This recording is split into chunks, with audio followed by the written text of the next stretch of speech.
Hello, my name is Claudia Bailey. My pronouns are they, them, and I am the writer and director behind my project called Right Here.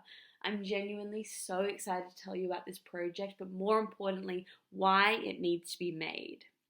So, you know the breakdown you have once in your life, the kind with the kicking and the screaming and the wailing? Well, on the night of Grace's 15th birthday, after coming out as non binary to their parents, they have one. And in fetal position, as they're crying their eyes out, music drifts into their bedroom. Annoyed, they get up, and before them is a party, but not just any party. Oh, this party is magical, and you wish you were there. And the people here are wonderful and welcoming and fluid.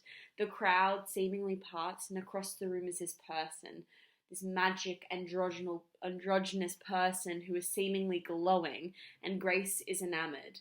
The pair lock eyes across the room, and it's as if this person has seen a ghost. As they look back at Grace, oversized suit and all, they realize it's their younger self. The future self starts to freak out like anyone would, and over the course of the party, they talk and they dance and connect and experience two entirely different realizations. One is seeing everything they wish to become, and the other is reflecting on everything they've been through. This is the heart of the film. A queer story of joy and hope, of realizing that everything you want is inside of you right here. So I only recently came out as non-binary, and it only happened because I'm surrounded by people who already are or accept it.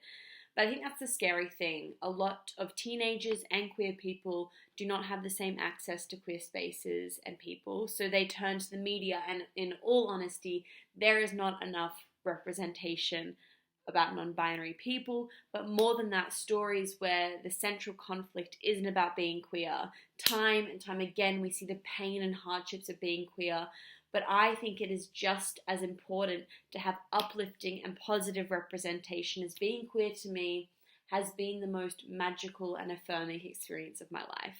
It taught me that I could find love and find my people. And so Right Here is mainly for that queer kid looking for a sign, stuck in their bedrooms, Googling, am I gay, and spraying men's deodorant secretly. This is a note of encouragement towards them and of hope. And the only reason I'm here talking to you today is because of all those who have come before me. So this is also a thank you to them, a reminder of your strength and your resilience, and to take a moment to see how far you've come.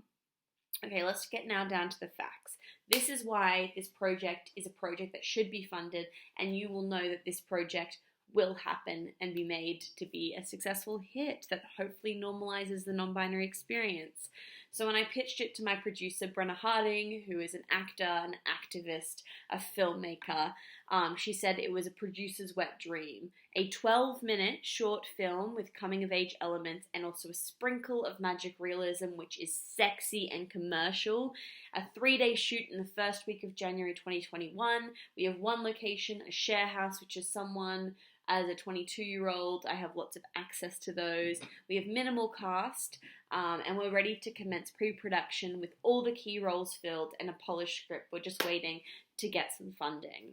I feel so confident in pulling off this project within budget, as all of it can be done very cheaply, as we have so much access to people, resources, equipment, and discounts.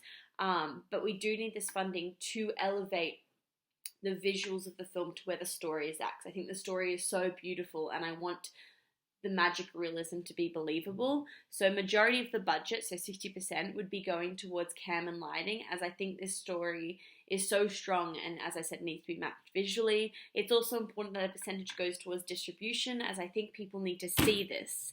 The team behind this are young, prolific, inspiring, mainly queer people, which I think is very important for queer stories. From Brenna to producing, from Kate Cornish, who has shot on the SBS The Feed as cinematographer, to Abby Butler, who works at Triple J as music supervisor, to Zoe Tarakis as a non-binary actor known for Wentworth, and who is one of my best friends who I literally wrote this role for, as they really inspired me to live my own truth, and I think they do that for a lot of people within the community. I'm no genius when I say that it's been a really tough year, and I think people want to see hope and joy something to fight for. So this is the kind of project that both uplifts people but also facilitates change, as I think everyone can relate to a relationship with self, queer or not, and I think it demonstrates how easy it is to make someone feel comfortable by not assuming, by asking their pronouns, and by creating a safe space.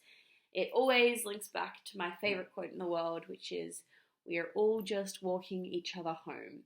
I really think this would be a beneficial and important thing for our community to see characters that are loving and exciting and people who are also non-binary in the limelight, and for it also not to be centered around a relationship, because a lot of queer things are about love.